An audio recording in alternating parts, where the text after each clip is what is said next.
Welcome back. This is Aretha in New York City, Ground Zero. I hope you can hear me. Audre Lorde was born on February 18, 1934, to Frederick and Linda Belmar Lorde, immigrants from Grenada. She was the youngest of three sisters and grew up in Manhattan, New York City, or the city. Lorde started enjoying and writing poetry at the age of 12 or a little bit before. She attended Hunter High School. She had her first poem published when she was a teen in 17 magazine, and she did so after her English teacher rejected the poem. She earned her bachelor's degree from Hunter College, CUNY, and her master's in library science from Columbia University. Lorde described herself as Black, lesbian, mother, warrior, poet. If you want to know how I think through the issues of homosexuality and other LGBTQIA+ issues, please see my Alvin Ailey video. Back to Lorde. In 1962, she married a white gay man, Edwin Rollins, and they had two children, Elizabeth and Jonathan.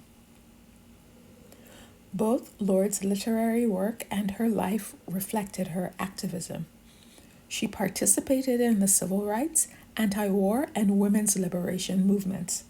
She wrote about the African American identity, and as well as other social and political themes such as racism, sexism, lesbianism, and violence. Often her work took on an intersectional and a global approach to oppression. However, there are three themes in Lorde's work that I would like to address because those themes stood out to me. First is Lorde's view on diversity inside and outside of the Black community.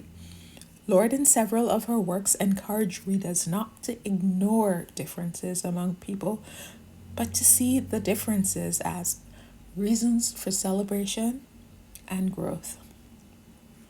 Second, Lorde viewed self-care as an act of political warfare, as resistance. I'm going to read her words, but first keep in mind that she wrote them while she was battling liver cancer. This is Lorde. I had to examine in my dreams as well as in my immune function tests the devastating effects of overextension. Overextending myself is not stretching myself. I had to accept how difficult it is to monitor the difference. It was as necessary for me as cutting down on sugar, crucial, physically, psychically. Caring for myself is not self-indulgence. It is self-preservation. And that is an act of political warfare. End of quote. In a system created to kill you, self-care is resistance. Self-care is a revolution of self-love. Third, Lorde viewed herself as her best work, which is a continuation of the theme of self-care. Lorde wrote, "I am my best work, a series of road maps, reports, recipes, doodles, and prayers from the front line." End quote. In a society that tells us we are our jobs, our accomplishments, our accolades, our activism, we spend most of our time chasing things and doing things and not caring for ourselves. But we are our best work. The thing that is most important to be worked on, because everything we do comes from that place of us.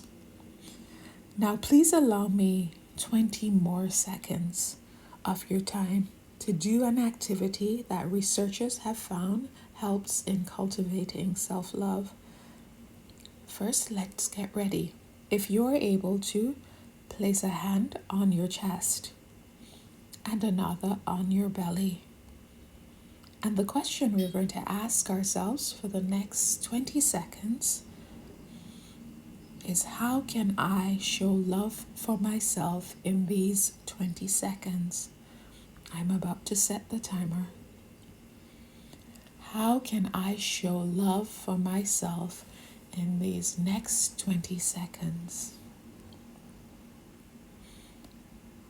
How can I show love for myself in this next 20 seconds?